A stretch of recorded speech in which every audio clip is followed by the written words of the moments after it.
और बड़ा खूबसूरत सिनेमा बन रहा है क्योंकि अम्रपाली जी अद्भुत एक्ट्रेस हैं। इसलिए कहीं ना कहीं एक जातिवाद जो सबको घेर के रखा है, और वो चीज़ें जब सिनेमा आएगी तो हम बताएंगे रंजन भी आपको, क्योंकि वो एक अलग लेवल का आस्की है।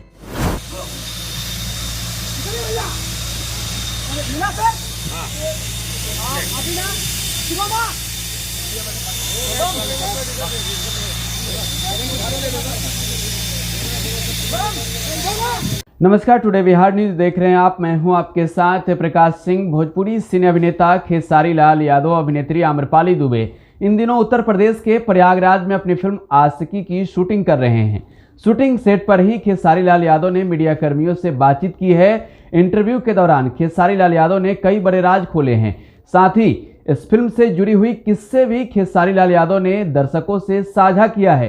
खेसारी लाल यादव ने अपने विरोधियों को भी करारा जवाब दिया है। जरा सबसे पहले आप देखिए खेसारी लाल यादव का exclusive interview today Bihar news पर।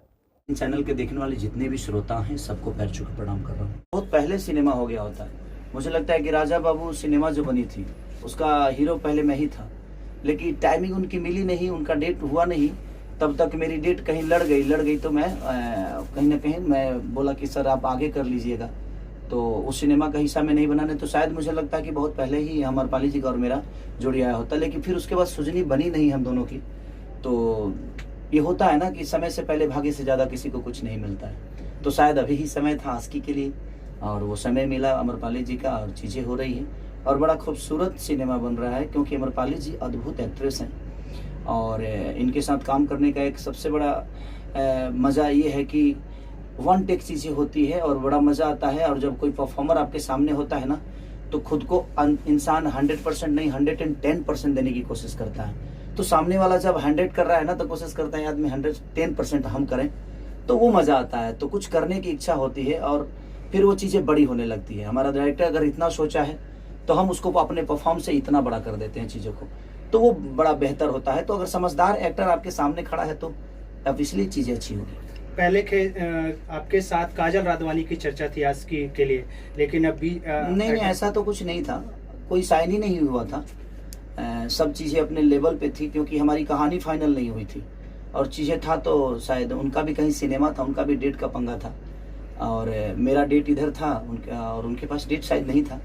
तो फिर हम लोगों ने अम्रपाली जी को साइन किए। शायद हमारे प्रोड्यूसर का जो इच्छा था और डायरेक्टर का भी इच्छा था कि एक हमें जो करेक्टर है उसमें एक छोट जाति का करेक्टर है और उसमें फिट बैठना भी चाहिए। सिनेमा के हिसाब से करेक्टर होता है तो शायद चीज़ें वो लोगों को अच्छी लगती है और ये बेहतर सिनेमा होगा। आस्की किस प्रकार की फिल्म होगी? देखिए कहीं ना कहीं एक जातिवाद जो सबको घेर के रखा है, और वो चीज़ें जब सिनेमा आएगी तो हम बताएंगे रंजन भी आपको, क्योंकि वो एक अलग लेवल का आस्की है। आस्की दीवानगी ऐसी है, मुझे लगता है कि ऐसी दीवानगी किसी आस्की में आपको नहीं मिली होगी। जो जितने भी हिंदी में आस्की बनी है उस सारे आस्की से ऊपर ये सिनेमा है। क्योंकि प्यार का मतलब ये नहीं कि किसी लड़की के लिए हम जान दे दें और जान ले लें। प्यार का मतलब ये होता है कि एक समाज को भी आईना मिले और उस प्यार के बदौलत सिर्फ उसी को नहीं सबको सम्मान मिले। तो ये एक सिनेमा है कि समाज को भी एक सम्मान की तरफ ये सिनेमा लेकर जाएगा और एक अपने जिससे वो प्यार करता है उसको भी लेकर जाएगा। अच्छा खेसारी जी, एक बात बताइए कि भोजपुरी फिल्मों के इस दौर में 20 साल, तकरीबन 20 साल हो गए, लेकिन वो आज तक स्थापित नहीं हो पाया। जैसे साउथ की इंडस्ट्री स्थापित है, बंगाल की इंडस्ट्री स्थापित है, आज मराठी फिल्मों की स्थापित हो गई। तो क्या कारण है कि हम लोगों की इंडस्ट्री स्थापित नहीं हो पा रही है? सबसे बड़ी चीज़ जानते हैं क्या है? उसमें कोई दोषी नहीं है और सब दोषी हैं। हमारे कहने का मतलब कि हमारी संख्या तो ज़्यादा है बट हम रिस्क लेना नहीं चाहते। हमारे पास मल्टीप्लेक्स नहीं है, हमारे सिनेमा को बढ़ावा नहीं मिलता है। दूसरी चीज़ कि हम अच्छी कहानियों पे काम नहीं करते। ऐसा नहीं है रंजन भैया, आप देखिएगा हमारी कई सारी मूवियाँ आई है, मेहंदी लगा के रखना, संघर्ष, आपके बागी, मैंने बहुत ऐसी सारी चीज़, साजन चले ससुराल, जान तेरे नाम, मैंने लहू के दो रंग से लेकर मैंने जितनी भी कई सारी फिल्में, कुल्ली। तो जब कहानी पे काम होती है तो हमारी ऑडियंस हमें वो मोहब्बत देती है। बट हमें सिर्फ काम ही करना है, हमें कहानी पे वर्क नहीं करना है, तो फिर कोई मतलब नहीं है। हमारा एक जगह जो है वो मुझे लगता है कि साउथ से भी ऊपर होनी चाहिए। लेकिन आज इंडस्ट्री साउथ ऊपर इसलिए है क्योंकि वो 100 करोड़ लगाना जानते हैं। तो जब वो 100 करोड़ लगाना जानेंगे तो शायद वो 150 करोड़ कमाना भी जानते हैं। तो जब हम लगाएंगे ही नहीं तो हम कमाएंगे क्या। और हमारे यहाँ 15 दिन में जब कहानी बन जाएगी तो सर कहाँ से वो अच्छी बन पाएगी। उसके लिए 15 महीना लगाना पड़ेगा आपको कहानी पे, आपको मैं कहीं ना कहीं गाने पे। यहाँ तो सिर्फ हीरो का डेट मिला, भाई कुछ भी कर देना है, तो वो चीज़ें होगी तो सब शायद मुझे लगता है कि सबके लिए नुकसानदायक है। तो मैं आज की डेट में खुद ही कोशिश करता हूँ, खुद ही सोचता भी हूँ, और कहीं ना कहीं हमारी सोच कामयाब भी होती है। तो मुझे लगता है कि सोचने की ज़रूरत है, और हर डायरेक्टर को सोचने की ज़रूरत है कि अगर वो कहानी अच्छा लिखेगा, कहानी कुछ नई ताज़ा होगी, उससे समाज को अगर कुछ मिलेगा तो शायद हमारी भी कहानी, हमारी भी सिनेमा बड़े लेवल तक पहुंचेगी। और मैं इसमें नेताओं को भी दोष इसलिए नहीं दे सकता कि अगर आप उस लेवल की सिनेमा बनाएंगे, जैसे कि मेरी मेहदी 3 अभी रिलीज हुई तो कई मल्टीप्लेक्स में लगी और बड़े अच्छे रिस्पॉन्स रहे उसके। तो मुझे लगता है कि अगर अच्छी सिनेमा हम बनाएंगे तो उसका भी भविष्य बनेगा, और आज नहीं तो कल हमारी समाज उसको देखेगी।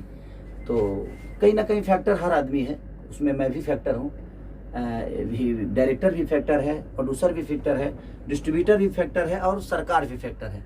इसमें ऑडियंस का 1% का दोष नहीं है। अगर हम जो हिसाब की चीज़ें देंगे, मुझे लगता है उसी हिसाब से ऑडियंस हमें प्यार देगी।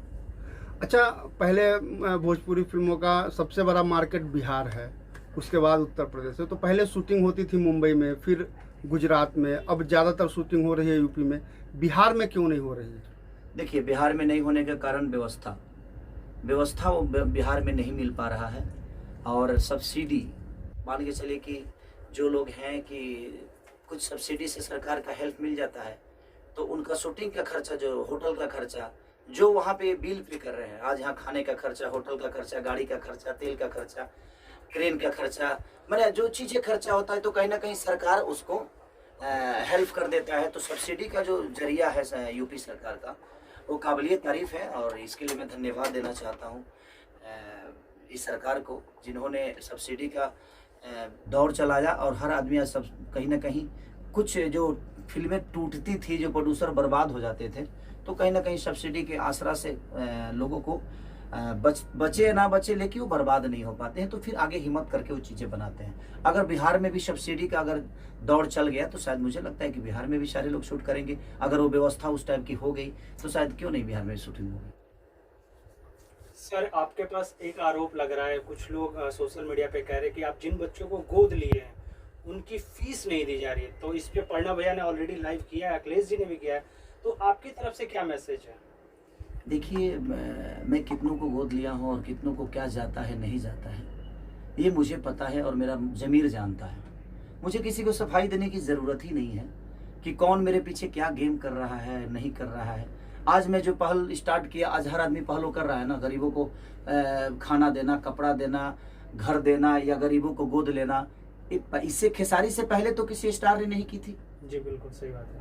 आज तक भोजपुरी इंडस्ट्री में पहला तो आदमी हूँ नहीं मैं जी, लेकिन मैंने स्टार्ट किया लोगों को दान करना, लोगों का हेल्प करना, लोगों के दुख में जाना, लोगों के दुख का हिस्सा बनना।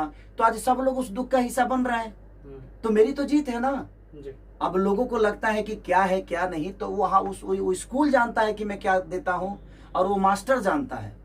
हमें कहने का मतलब कि अगर ऐसे ही लोग बदनाम करते रहेंगे तो शायद मुझे नहीं लगता कि फिर दोबारा कोई हेल्प करने की कोशिश करेगा। मैं उन परिजनों से भी कहूँगा कि अगर किसी को लगता है, ये बताइए, आज उस लड़कों को मैंने सहारा दिया तभी तो ये विवाद हुआ। जी। अगर मैं नहीं गया होता और मैं उस जगह का हिस्सा नहीं बना होता तो शायद ये विवाद भी नहीं होता। जी। तो मैंने हेल्प करने की कोशिश की, लेकिन कुछ लोग हैं जो बड़े प्यारे लोग हैं, ऐसा नहीं कि वो भी अच्छे इंसान हैं। सबको मेरी तरफ से शुभकामना है कि उनको जितना बदनाम करने का लगता है वो मुझे करके दिखाएं। मुझे रोकने के लिए बहुत पावर चाहिए, क्योंकि मैं एक सच्चा इंसान हूँ और मैं हमेशा सच्चाई की तरफ रहता हूँ। 6 महीना में अच्छी बताइए कि 6-7 महीने से तो स्कूल ही बंद है, जी। तो कहाँ फीस दूं? मैं ऐसे रोड पे फेंकते रहूं फीस? बिल्कुल सही बात है। फीस तो आज 7-8 महीने से स्कूल हर जगह बंद है, जी। तो कहीं ना कहीं हम रोड पे फीस फेंकते तो नहीं रहेंगे ना। जी। मेरा मानना, जिनको जो बोलना है बोले, जिनको काम नहीं है सर वो क्या करेगा? कोई तो काम कर रहा है। आज बताइए कि मेरे पीछे कोई बोल रहा है तो बुरा कैसे है? बशर्ते ठीक है, उसका काम है बोलना। मैं अपने चीजों को ऐसा थोड़ी है जो उसके कहने से मैं किसी को हेल्प करना बंद कर दूंगा। जिन लोगों को बोलता है, कम से कम ये देख कर लोग आज दान तो करने लगे। नहीं तो कोई दान तक नहीं करता था। कलाकार को किसी पब्लिक से लेना देना ही नहीं होता था सर। जिस तरीके से आप बाढ़ पीड़ितों को मदद करते हैं, ठंडी में कंबल बांटते हैं, और तो उन लोगों के लिए क्या मैसेज जो गलत तरीके से आपको प्रमोट करते हैं, एक तरीके से बदनाम करने की कोशिश करते हैं? ऐसे ही बताइए, गलत तरीके से प्रमोट करने वाले तो एक ही दो लोग होंगे, जी लेकिन मुझे प्यार करने वाले करोड़ों में हैं। जी तो मैं उन दो लोगों के बातों को लेकर मैं करोड़ों का हेल्प करना बंद कर दूं, ये तो मेरे नेचर में नहीं है। कि दो लोग, देखिए हाथी हूं मैं और मैं चलूंगा और मुझे कोई रोक ही नहीं सकता। बाकी जो भौंकने वाले हैं भौंके, मुझे कोई फर्क नहीं पड़ता। इसलिए फर्क नहीं पड़ता क्योंकि मैं उनके लिए सोचता ही नहीं। मैं सोचता उनके लिए हूँ जिन्होंने मुझे मोहब्बत देकर यहाँ तक बढ़ाया है। तो मैं चंद चीजों के लिए, जो मेरे बारे में क्या बोल रहा है, मैं तो सर न्यूज ही नहीं देखता, मैं फेसबुक तक नहीं चलाता। कुछ लोगों ने मेरा नंबर वायरल कर दिया, तो मैं नंबर ही दूसरे मोबाइल में डाल के उस मोबाइल को बंद कर दिया। दूसरा नंबर शायद सबके वहां, जिसका नंबर सेव है मेरे पास आता है जाता है, जिससे मुझे बात करनी है वो मुझे पता है, जो किससे मुझे बात करनी है। तो जितना नंबर वायरल करना है भाई तुम लोग कर दो, मुझे कोई फर्क ही नहीं पड़ता। मैं अपने काम में इतना बिजी होता हूँ कि 24 घंटा मोबाइल लेके तो बैठता नहीं हूँ, और मेरा काम देखने वाला कोई और है। तो जिनको जरूरत है खेसारी की, वो अपने आप संपर्क वहाँ करेंगे। सोनू जी हैं, विवेक जी हैं, तो सारे लोगों से मिल के काम तो हमारा हो ही रहा है। किसी के नंबर वायरल करने से मेरा काम बंद थोड़ी होने वाला है, और मैं परेशान थोड़ी होने वाला हूँ, नहीं होने वाला हूँ। इसलिए नहीं होने वाला हूँ कि मैं 1 2 3 4 5 लोगों के बोलने से मेरी जीवन तो नहीं चलती है।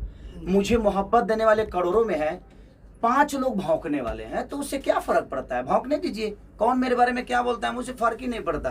क्योंकि मैं अब छोटी छोटी चीजों पे फर्क डालना शुरू करूंगा, तो मेरा पोजीशन अब वो नहीं है कि मैं छोटी छोटी बातों को लेकर किसी से लड़ जाऊं, किसी से झगड़ जाऊं।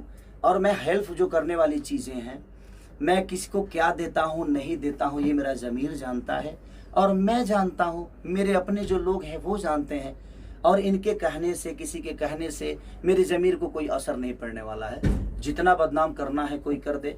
सब सीता इतनी बड़ी, हमारी रामायण की सबसे बड़ी अनमोल रतन न सीता थी, उन पे भी आचरण लगाने वाले लगाए ना जी। ऐसा तो नहीं। तो जब भगवान को किसी ने नहीं छोड़ा, भगवान को भी दोषी बना दिया, तो हम तो इंसान हैं। और ऐसे क्षुद्र लोग आएंगे आपके जीवन में, ऐसा नहीं है कि नहीं आएंगे। ऐसे भौंकने वाले हजारों आपके आएंगे, लेकिन आपका रास्ता कुछ अलग है। आप अपने रास्तों के मत छोड़िए, इनको भौंकने दीजिए। जितना भौंकना है भौंकेंगे, शांत हो जाएंगे। मैं इसलिए नहीं बोल रहा हूँ कि मैं सीधा आदमी हूँ। किसी और के लिए भौंकेंगे तो अपने आप आदत बनी रहेगी तो अच्छी रहेगी ना। मैं तो बिगाड़ता हूँ, मैं आदतों में लाता हूँ। नहीं बोलने का कारण मेरा यही है कि आप बोलो, मैं नहीं बोलूँगा। मैं नहीं बोलूँगा तो शायद ये, अगर आपके नेचर में चीज़ें रहेगी तो आप किसी को ऐसे ही बोलोगे।